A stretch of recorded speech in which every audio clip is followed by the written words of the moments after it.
रोहित शर्मा विराट कोहली के रिटायरमेंट के बाद जो सवाल सबसे ज्यादा बड़ा था वो ये था कि अब अगली टीम इंडिया कैसी होगी। और उसमें भी एक सबसे इंपॉर्टेंट सवाल था कि यार इंडिया का कैप्टन कौन होगा। क्या शुभमन गिल कैप्टन बनेंगे, क्या किसी पुराने खिलाड़ी को कप्तान बनाया जाएगा।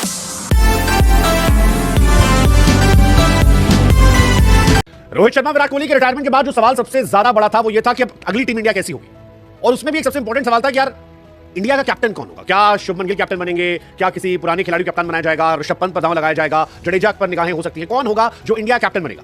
लेकिन फिलहाल इन सारे सवालों का जवाब मिल गया है और इस वीडियो में हम आपको बताने वाले हैं highlights of team India squad जो इंग्लैंड दौरे के लिए चुनी गई है। क्योंकि इंग्लैंड दौरे के लिए टीम का ऐलान हुआ है और शुभमन गिल के साथ टीम इंडिया अब आगे जाने वाली है। शुभमन गिल में इंडिया भविष्य देख रही है। हालांकि बहुत सारे लोग अभी भी ऐसे हैं जो शुभमन गिल को लेकर सवाल कर रहे हैं। वो ये कह रहे हैं कि यार शुभमन गिल का टेस्ट में एवरेज जो है वो बहुत डिसेंट है, उनकी जगह जो है वो भी 100% सिक्योर नहीं है। बट स्टिल शुभमन गिल आपके one of the most promising young talent है और काम है, कूल है, कंपोज है, टेक्निकली साउंड है। ये सच है कि टेस्ट क्रिकेट में उनका रिकॉर्ड बहुत बेहतरीन नहीं है जैसा वनडे इंटरनेशनल में है, लेकिन आपको किसी खिलाड़ी पर दांव लगाना पड़ेगा, किसी एक पर जाना पड़ेगा। अगर ऋषभ पंत शायद अच्छी फॉर्म में होते तो ऋषभ पंत की तरफ आंख मूंद कर इंडिया चली आती, बुमराह की तरफ जाती। अगर बुमराह को हम सभी मैचेस खिला सकते, लेकिन सभी मैचेस बुमराह खेल नहीं सकते। ऋषभ पंत की फॉर्म इन एंड आउट है, इसीलिए शायद वाइस कैप्टन बनाए गए हैं।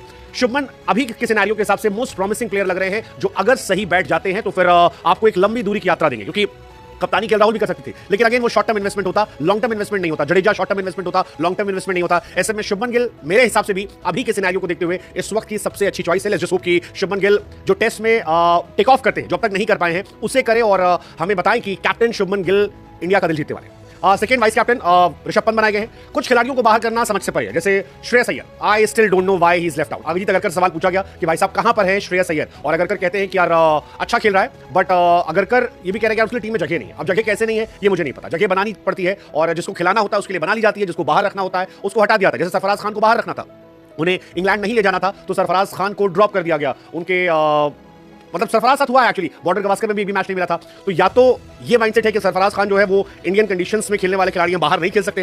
अदरवाइज सरफराज ने अच्छी परफॉर्मेंस दी थी, क्यों बाहर किया गया उनको पता नहीं, बट वो भी बाहर हो गए। तीसरा नाम जो है जो शॉकिंग है बाहर होने वाला वो है मोहम्मद शमी का। क्या मोहम्मद शमी की फिटनेस पूरी तरह ठीक नहीं है? ये तो नहीं हो सकता कि फिटनेस पूरी तरह ठीक ना हो। फिटनेस तो है तभी आईपीएल खेल रहे हो।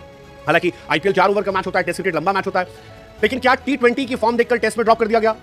आई डोंट नो। मोहम्मद शमी को बाहर करना भी समझ से परे। शमी अच्छे गेंदबाज है, टेस्ट क्रिकेट में लगातार अच्छा किया है, और अगर वो फिट है तो फिर उनको बाहर करना शॉकिंग है। क्योंकि T20 फॉर्मेट की फॉर्म अलग होती है, T20 में बल्लेबाजी गेंदबाजी अलग होती है और टेस्ट क्रिकेट का माइंडसेट अलग होता है। एक और नाम ऋतुराज गायकवाड़, जगह भी नहीं थी, प्लस ऋतुराज को कंसीडर वो नहीं करते हैं। बहुत लंबे समय से ऋतुराज गायकवाड़ को अलग रखा गया है। वो जो रूमर्स उड़ते रहते हैं CSK वालों को लेकर के, क्या गंभीर के, वो पता नहीं, आई डोंट नो। मतलब ये सारी कहानियां इत्तेफाक हो सकती है या हमारे मन की बनाई हुई चीज हो सकती है, बट ये सारी चर्चाएं उठती है कि अय्यर का बाहर होना, ऋतुराज, सरफराज, चलो ठीक है, बहुत सारे मिडिल ऑर्डर में खिलाड़ी हैं, बट सरफराज को भी आपने इन्वेस्टमेंट किया था, उसने अच्छा रिटर्न दिया था, उसके बाद बाहर होना थोड़ा सा ये क्वेश्चनेबल है। कुछ अच्छी चीजें भी हुई है, जैसे अर्शदीप सिंह को टेस्ट टीम में शामिल किया गया। I am very happy for Arshdeep Singh, क्योंकि अर्शदीप सिंह शानदार है, बाएं हाथ गेंदबाज है और अगर उन्हें मौका मिलेगा तो वो जबरदस्त तरीके से परफॉर्मेंस करेंगे और इंडिया को एक ऐसा बॉलर चाहिए। अर्शदीप लगातार अच्छा कर रहे थे, उनकी जगह बनती जगह शार्दुल ठाकुर की भी थी। शार्दुल ने लगातार अच्छा किया था, I am so happy for him कि उन्हें पिक किया गया, तो उसके लिए तारीफ भी उनके सिलेक्टर्स की, क्योंकि केवल आप सवाल नहीं उठा सकते। करुण नायर कम बैक हुआ, अगेन एक शानदार स्टेप है। बहुत मेहनत की करुण नायर ने और वो लगातार लिख रहे थे dear cricket give me one more chance, और फाइनली उन्हें मौका दिया गया। बहुत बड़ी सीरीज है इंग्लैंड की, करुण नायर को मौका मिला है। करुण नायर ने इंडिया में